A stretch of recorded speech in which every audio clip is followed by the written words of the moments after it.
Lush, and I'm here at the Hub Culture Pavilion in Davos at the World Economic Forum. Really pleased to be joined by Robert Johnson, the president of the Institute of New Economic Thinking.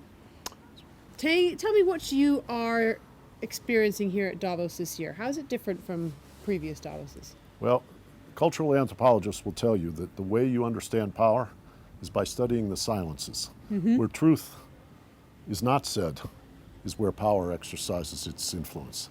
So what I'm seeing is a very quiet Davos. They've made a big declaration right at the outset that nations aren't working right, they're failing.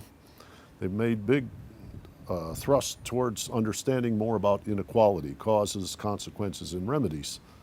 But essentially people aren't talking.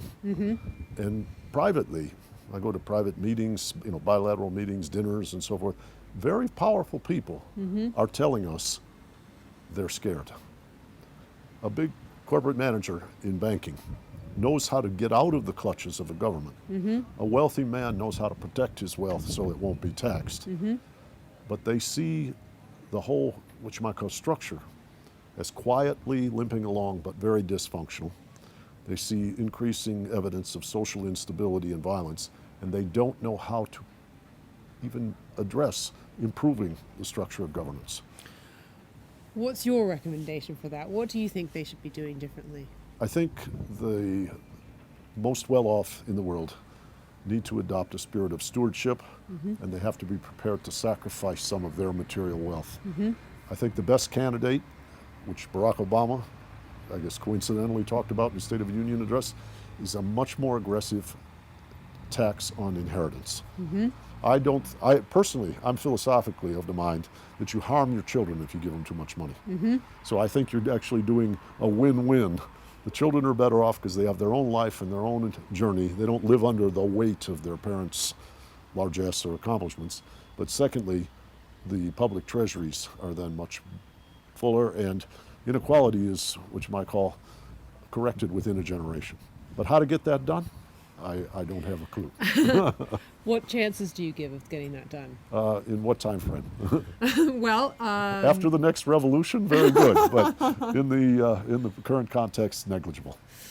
a lot of discussion about the next set of Millennium Development Goals, the Sustainable Development Goals, and I wonder what your thoughts are for how we've solved a lot of problems, brought a lot of children out of extreme poverty. Yes.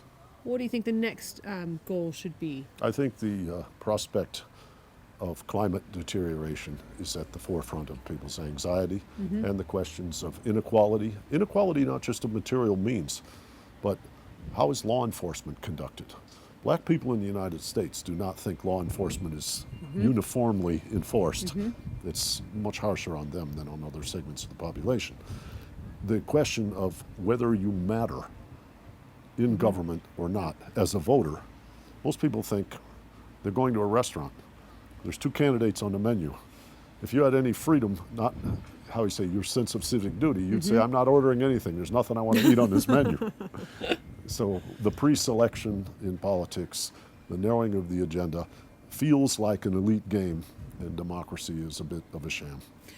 I'd love to know your thoughts on the U.S. government. Last couple years for Barack Obama, what's he going to get done? He's going to veto a lot of bills, he's going to fight a lot, and they're not going to get a great deal done, is my best guess. But I think at some level, what a leader does, whether it's Ronald Reagan or Barack Obama, is impart values. Just like you mentioned the Millennium Goals.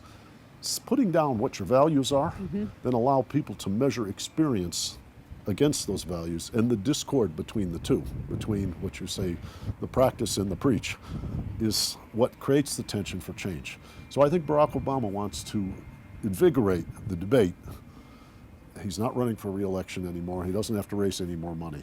So he can paint the picture, and I'm sure the Republicans will not digest it. Robert, thank you so much for stopping by the Hub Culture Pavilion here in Davos, and I'm Edie Lush.